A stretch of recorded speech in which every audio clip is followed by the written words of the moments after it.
Today, Lirreno begins his silent pilgrimage to the Sanctus Shrine, while in the north, Lirreno will also visit the Urshilaku tribe to learn of the Nerevarine. This journey presents an excellent opportunity to reflect on all he has learned since his arrival in Resdayn. And with that, folks, I'd like to welcome you back to the Morrowind Let's Play, Part 27.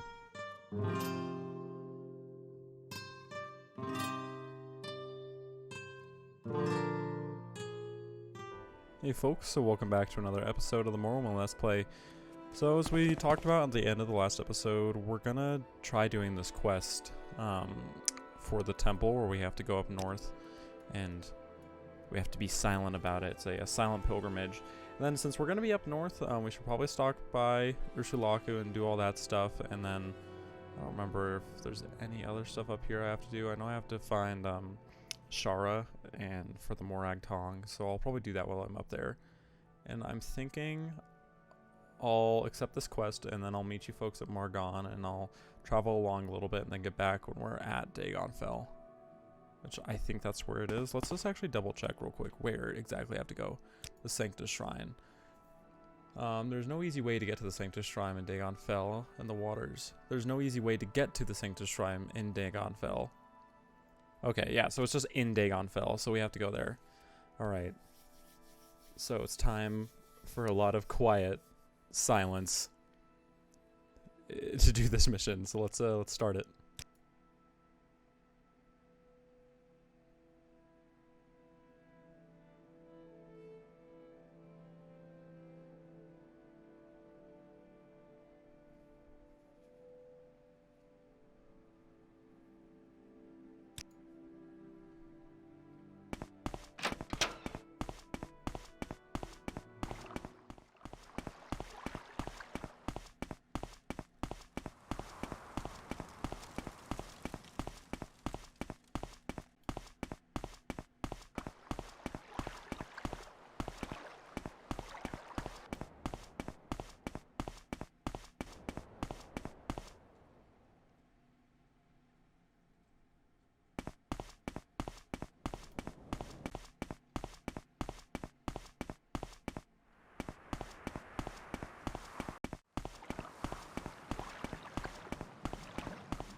So we've made it to the Sanctus Shrine. That was really fun. We went all the way up and, you know, we wrapped around there, and I didn't talk, I didn't try to go into any dungeons I passed by, I just stayed quiet and got up here, and I just really, I was thinking a lot about Lirreno and his place in the world, because, you know, I'm not the best at making backgrounds for characters. Lirreno doesn't really have a background. He's just here, he was a prisoner of the Empire, and he's here now. All we know about him is he wants to learn more about the Dunmer, and in his mind at least, it seems like the Dunmer come first. And so far he's become really invested in the temple and the ways of the Dunmer through the Morag Tong, and he's talked to a few of the houses, not too in depth, mostly just Redoran. He's learned a lot about the temple, and we have read a few books and learned a few things, and some of the things I was thinking about was the Dunmer perception of the Aedra and the Daedra. And the Aedra roughly translates to our ancestors, while Daedra roughly translates to not our ancestors. And I guess the best way for even like English speakers, for example, to interpret that is simply that they're not our ancestors and our ancestors, right, between the Daedra and Aedra. And so it's hard for us to, I think, comprehend really what that means. And I'm still trying to figure out what that means to Lirreno as well. But something that I understood was that the Daedra, even though they're not the ancestors, the Daedra of Azura, Boethia, and Mafala, who are the anticipations of Avec, Almalexia, and Sotha, they are the ones who led the Chimmer here, Chimer, the Chimmer.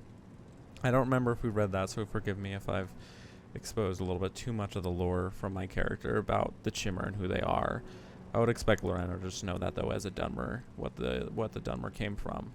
And they split off from the Aldmer, and they came to Resdayn and set up their own teachings and everything like that. And they have a very similar outlook on life as the Nords do, which is kind of funny. They believe that Mundus, the mortal plane, is a land of trials and a land of tests to push them into the next state of being, or, transcending. And both the cultures want it equally, and they value, and they view that as the next step in, whether it's peaceful or, however the person perceives it. The Nords just view life on Mundus as one that can be exciting and should be honorable and everything like that, while the Dunmer sort of view it as this grueling test, and that's why they have such a hard outlook on life, and they're so stiff about everything, while the Nords are, much more jovial, like, haha, Lofbar old brain, he defeated this dragon 1,000 years ago, what an honorable fight. Well, the Dunmer are just sort of like, what do you want, Outlander? But no, just the teachings from the temple and what I've learned about the Dunmer and everything like that, and the Holy Tribunal and what the Dunmer stand for. It's very interesting. And I think, at least in Lirreno's mind, this Temple Tribunal and the Living Gods, it's a weird duality, because they're immortal, like the Dunmer sort of strive for, but they're still living in the plane of Mundus. And maybe that's just the next step. But with this sort of dissolution of Azura, Boethia, and Mafala, not completely, right? They're still heavily worshipped, but they're just sort of, put a little bit to the side in place of the Dunmer, the Living Tribunal themselves. And so it's interesting, because at least I feel like what Lirreno has learned is that the Daedra of Azura, Mafala, and Boethia are incredibly important to the culture, and maybe possibly they're actually above the tribunal itself. But that might be blasphemous to say. Who knows? But we're just thinking about it. Anyways, that's enough talking. That was a good little discussion there. Also, sorry for the little cut. I forgot to turn my microphone back on as we got here. But yes, we got to the shrine. It was very nice. But we're gonna look around for the Morag Tongai. I gotta get it. So it says south, then you go west, then you go southwest. So it's either down here or up here. We're gonna go over there. I might, since I tried not to stop at any dungeons or really fight any enemies, and I stayed silent myself, I'm feeling a little needy for some action. So like, I see a dungeon right there, and I might explore a few. And if there's anything crazy, I'll add the footage of it. If not, who knows? We'll see what I decide to do. So we just walked a little bit over from that first tomb we explored, and Shara. I'm pretty sure this is the place where we find the man we are after. Let's see if we can find him. This place is kind of big.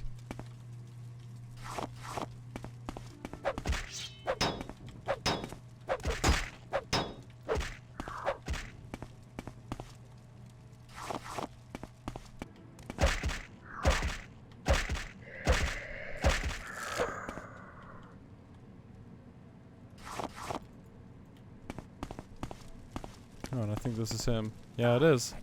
Oh, he's not happy to see me. Leave me alone, Bone Walker.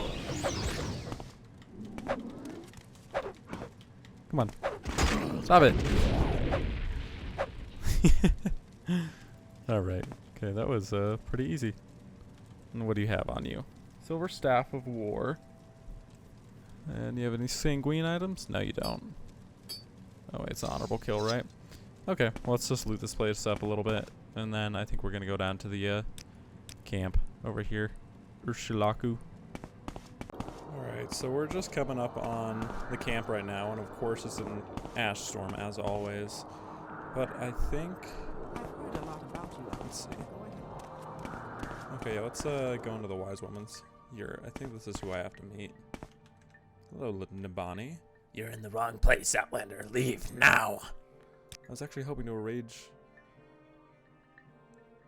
with an Argonian sorcerer. What?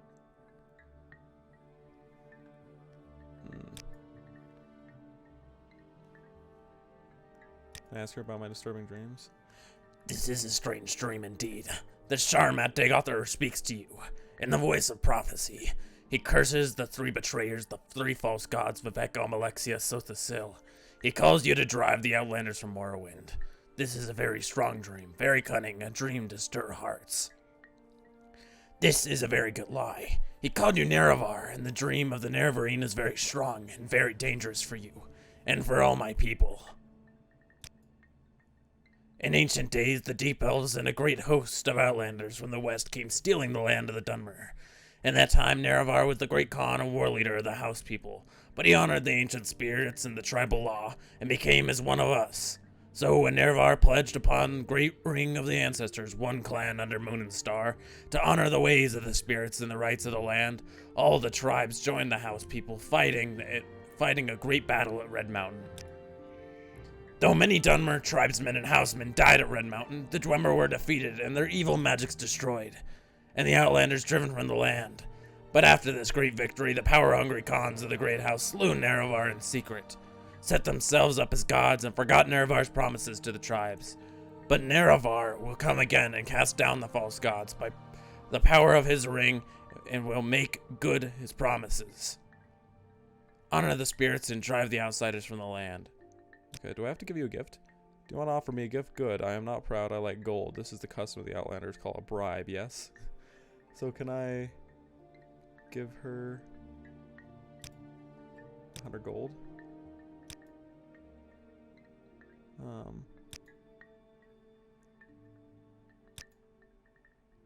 That's chain 3.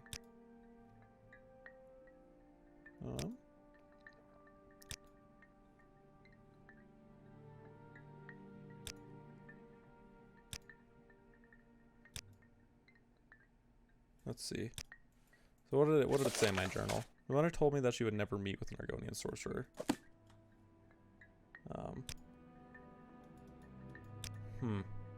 I've heard a lot about you, Outlander. Go ahead. Also, does she sell this pylon index? She does. Let's get that. Can I sell her? So we also picked up some fun stuff. We went through a vampire cave on my way back here, and there's also a old Dunmer ruin just up the road from here. And one of the orcs in there had this, the Fist of Randagulf. It's the left fist, and I mean it's a constant effect that fortifies agility. That's pretty good. And then I also got duality from a vampire like matriarch, and I killed her and freed all the people, and this was on her body. That was fun. And there's also a master alchemist that was up at that orc camp at the Dunmer, in the old Dunmer fort where I got this, and she was selling grandmasters mortars and stuff like that, so I bought them off of her. Yeah, we also got a ton of repair hammers because I killed everybody in the vampire cave, and I think that's like one of the places you can go if you become a vampire, like one of the few where they actually have traders and quests. And so when I killed the trader in there, he dropped all of his repair hammers, which is very nice. Okay, so maybe I need to work with her a little bit and give her some more gold, or I'll think about what I can try. Okay, so I was a little ahead of the gun there. I read through my journal a little bit, and there's a few other people I have to meet around here. I think it's like Zamanad or something like that. Ashkans, Zabamoons. Okay, so I think I have to meet with this dude. Talk, Outlander. Speak with respect, and I will listen. Let's think about giving you a gift. It is our custom among strangers. We honor this gift with gold. Let's talk a little bit.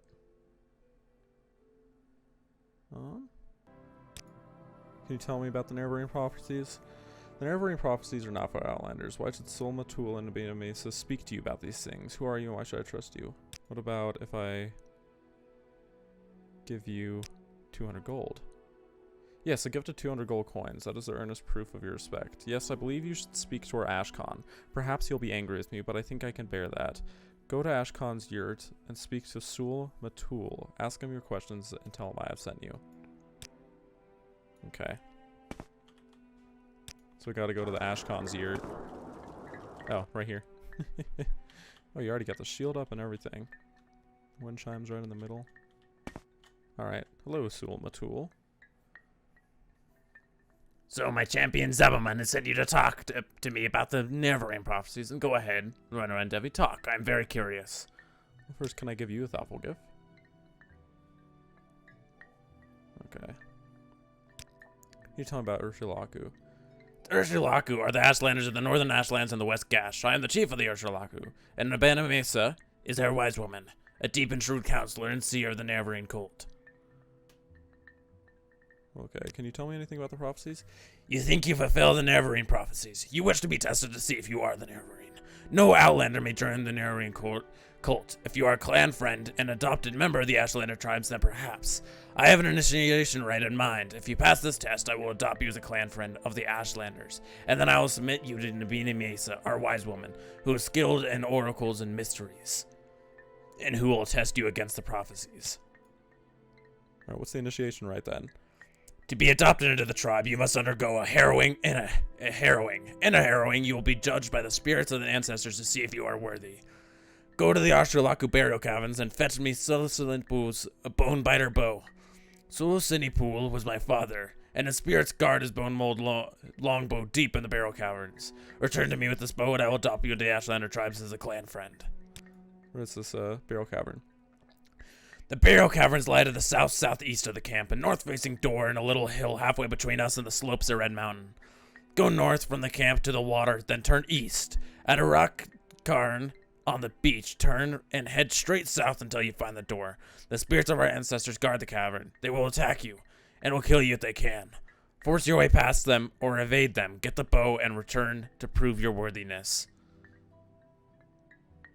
Okay, let's go do that then. So it's to the southeast. It's gonna be somewhere around here. Let's find our way over there. There's a corpus beast over here. I think there's a yeah, it looks like there's a little 6-house place. This isn't the site, is it? Burial cavern? No, it's not. I think maybe it's a little bit more over here. Alright, so we found the camp. Or the burial site for the camp. It's just right down here. Let's get on through this. What is that? Mummy?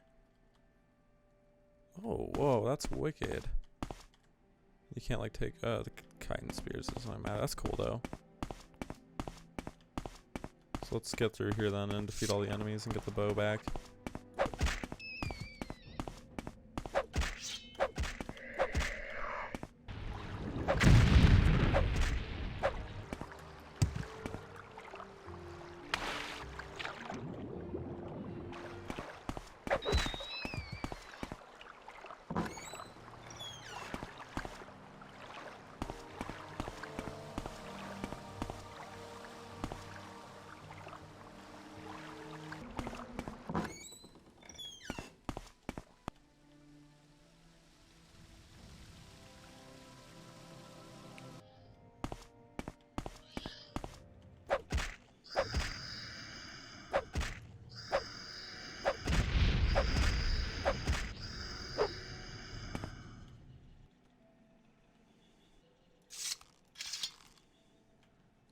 I think that's the bow that we need then.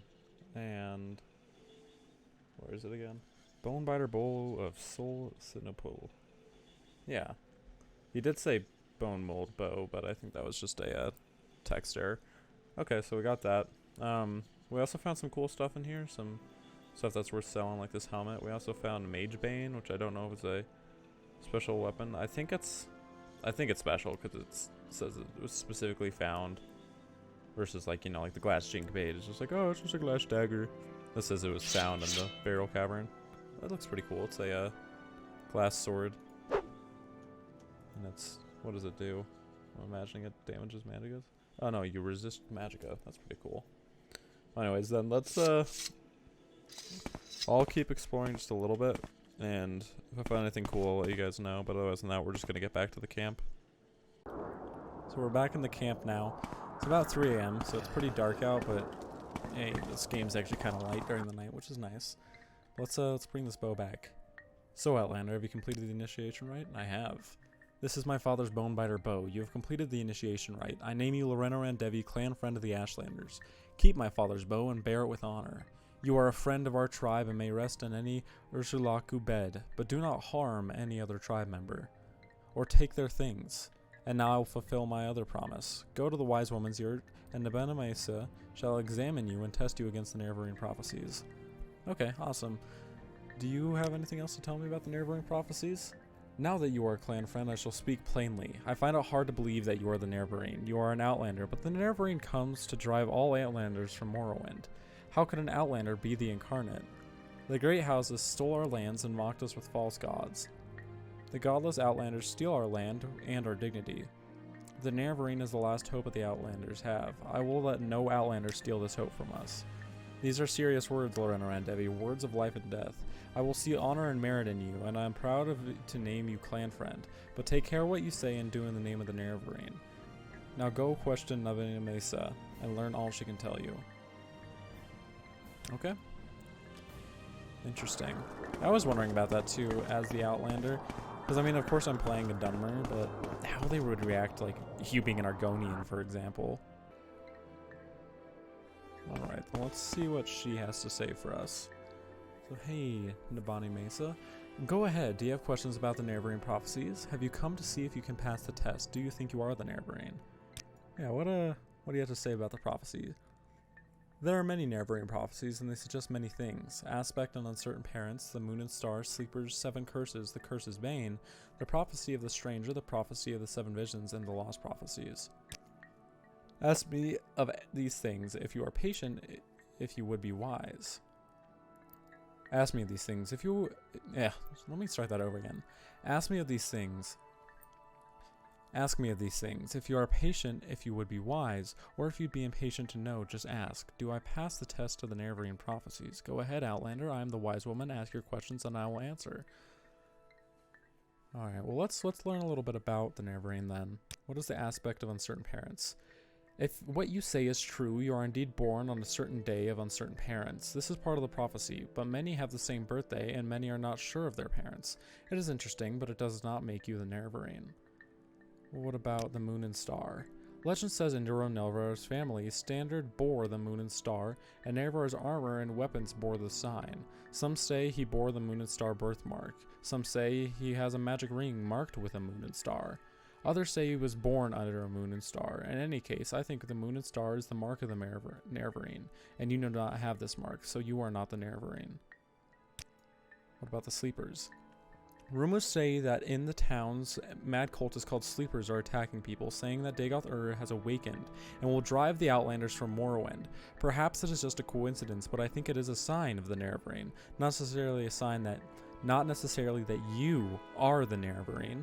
Perhaps the time of the Nerevarine has come, and you have come at the same time. This is not a passing a test, but it may mean you have some part to play in the coming of the Nerevarine. What about the 7 curses? It is another Ashlander prophecy of the Nerevarine. It is called the 7 curses of the Sharmet. But I do not know of it, and I know no one who does. It may be lost. Such things happen. A wise woman dies or forgets, or a clan is wiped out.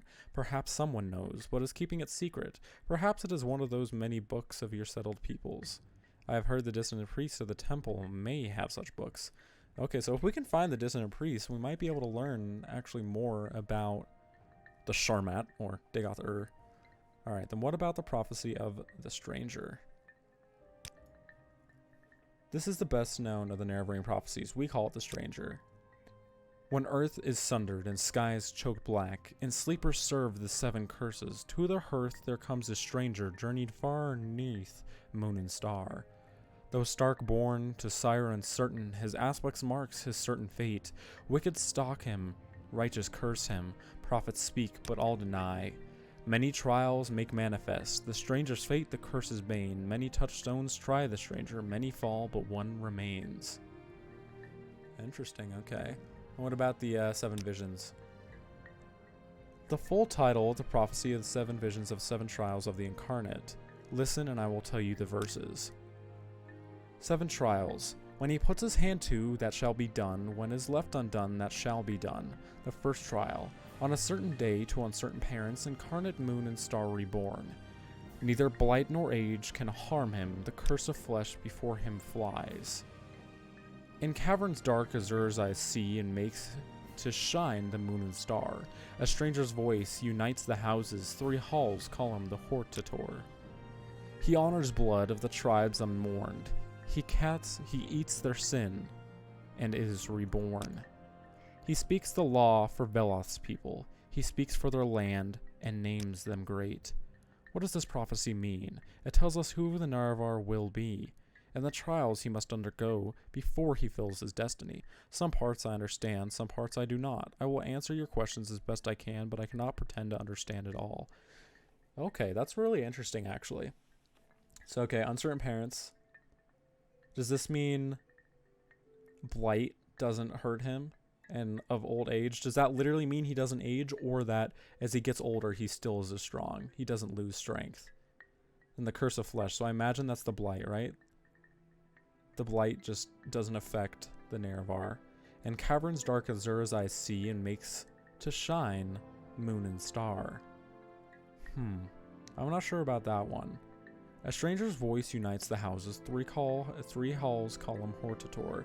So I imagine that means that the Nerevarine becomes, or he's the leader of the houses. They call him. They all agree he's the Hortator. A stranger's hand unites the Velothi. 4 tribes call him the Nerevarine. So are Velothi, is that just another word for the Ashlanders? Is that what they call themselves too? Because a stranger hand unites the Velothi. 4 tribes call him Nerevarine. Because from my memory, there's 4 tribes in there's 4 tribes that are in Vardenfell. So yeah, so maybe I have to make all the tribes, or I have to get all the tribes to agree I'm Nerevarine. He honors blood of the tribe unmourned. He eats their sin and is reborn. So I'd imagine this means that so the tribe unmourned, right? The tribe unmourned, I'm imagining the 6th house, the house Dagoth. And maybe he eats their sin and is reborn. Maybe that means I don't know, maybe he confronts Dagoth. I do know how the game ends, but I don't literally know what this means. Maybe this means the confrontation of Dagoth and the tribe and bringing them to the light. His mercy frees the cursed false gods, binds the broken, redeems the mad. So maybe frees the cursed gods. Okay, so this is where I'm going to take a little bit of liberties here. So I know that Vivek, Almalexi, and Sothasil are the false gods. I mean, I know that they killed Nerevar and accessed Lorkhan's heart and gained the power through the tools of Dagoth.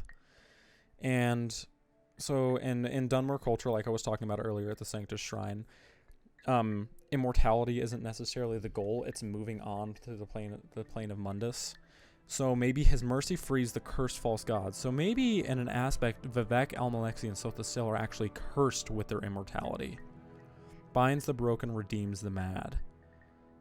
So binds the broken, redeems the mad. Maybe that is much more broad stroke over the people of the land. Binds the broken, redeems the mad. Binds the broken tribes of the land, and I don't know, redeems the mad. Maybe that means the prophecies of the Ashlanders, or redeems the mad could be the death of Vivek, Almalexi, and Sothasil, the death of the tribunal temple. Redeems the mad. He speaks the law for Veloth's people. He speaks for their land and names them great. And so this, I imagine, one destiny, that means he becomes the Khan. Or they become the Khan of the Velothi. But let's see, can I ask anything about the specific trials? The first trial. The first trial, this refers to your birth sign, to your birth on a certain day to uncertain parents, just like the Stranger Prophecy. The second trial. I'm not sure what this means. Will the Nerevarine come as a spirit who is not harmed by blight or age? I don't know, but I think Curse of Flesh means the blight disease corpus, which causes terrible distorted growths on the victims. Perhaps the Nerevarine can heal this disease. Perhaps that will be a sign of the Nerevarine. The third trial. In the legend, there is a shrine to Azura called the Cavern of the Incarnate. There are secrets I might not tell you about this cavern. Do not ask. Okay, so that's what that means. There's a cavern to Azura. And I know that Azura is incredibly important to the Dunmer, and she's the one who cursed them, half Chimmer, half Dunmer, because of the misdeeds of Vivek and his entourage, Almalexia and Sothasil. Alright, so then what about the fourth trial?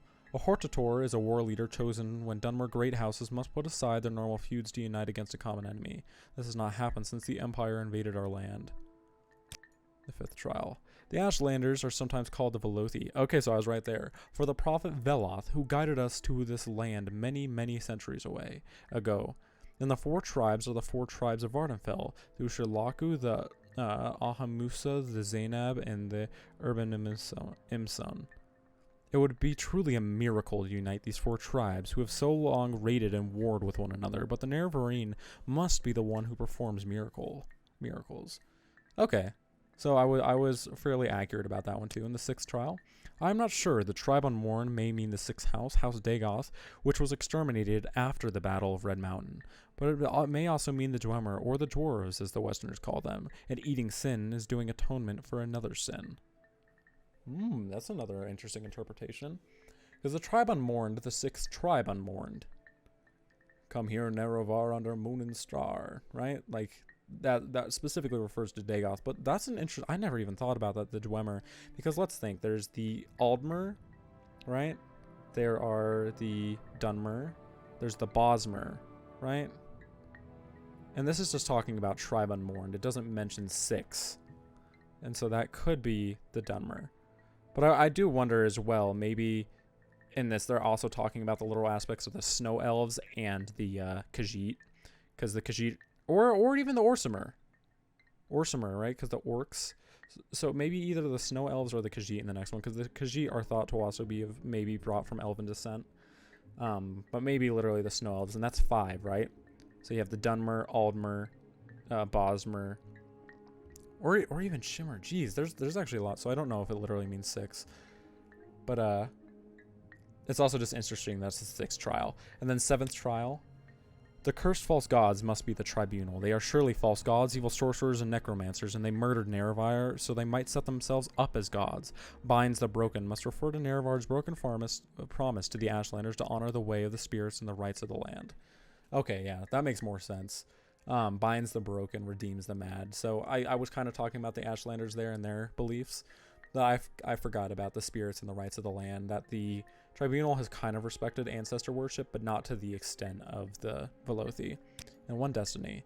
Belos people are the Dunmer, all Dunmer, Ashlander, and Great House. The last time the Velothi were united were with Nerevar at the Battle of Red Mountain. Now Nerevar will come once again to unite the Dunmer. He will restore Morrowind to the Dunmer and restore the former greatness of the Velothi people. Okay, then what about... There was one more here that I thought got popped up. Well, let's ask first about birth sign. In Tamriel, persons born under certain constellations are said to be fortunate in their aspects. Such persons are often blessed or cursed with remarkable abilities or weaknesses as a result of the magical conjugations of celestial influences. The Lost Prophecies. These are the Nerevarine Prophecies that have been lost, the 7 curses, and others. Some are forgotten, some hidden, some deliberately lost. The wise women are the memory of the Velothi people, but it is faulty memory, and we are mortal, and our knowledge dies with us. But we hear that the dissident priests of the temple study our Nerevarine Prophecies and record them in books. Such written words never die. You must go to them and ask them for these books and bring what you find me. I will absolutely do that. I would definitely want to see these books. Anyways, what do you have to say about the tribes? The Ahim Musa of the Grazelands are mild and peace-loving. The wise woman of the Amises, the Sinemu Murpol, is also their Ashkan. Okay, so they have a female Ashkan there. I don't know if that's different or anything.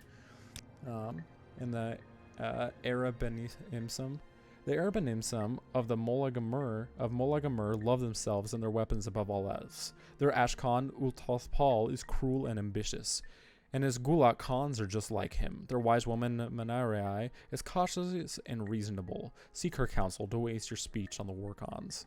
Fair enough. Zainab. The Ashlanders of the Zainab tribe are sly and crafty. Their camp is on the interior of the Grazelands. And can I ask you about Urshilaku at all? The Urshilaku are the Ashlanders of the northern Ashland and the West Gash. I am the wise woman of the Urshilaku. The Ashkan Sulamatula is our war chief, a brave and respected war leader and warrior protector of the Nerevarine cult. Interesting. So this is... So I forget if all the Ashlanders necessarily believe in the Nerevarine cult, but if I remember right, the Urshilaku are the most involved with it.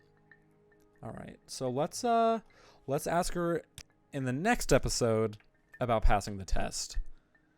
I think that's what we're going to do, because I imagine it's going to be a whole nother quest line, and I want this episode to not be too long. So, of course, thank you, folks, as always, for watching. I really appreciate it. If you guys can leave a like, comment, subscribe, or even dislike it, any commentary always helps. Why does this... Long ago. Why does this sound like she's in front of me? Wait, no, she is in front of me, but, like, behind me. Anyways, weird. But, of course, folks, I appreciate you, as always. I'll see you guys in the next episode. We're going to do some of the more quests for the main quest. And maybe we'll just explore around a little bit. Without further ado, folks, I thank you so much for watching, and bye-bye.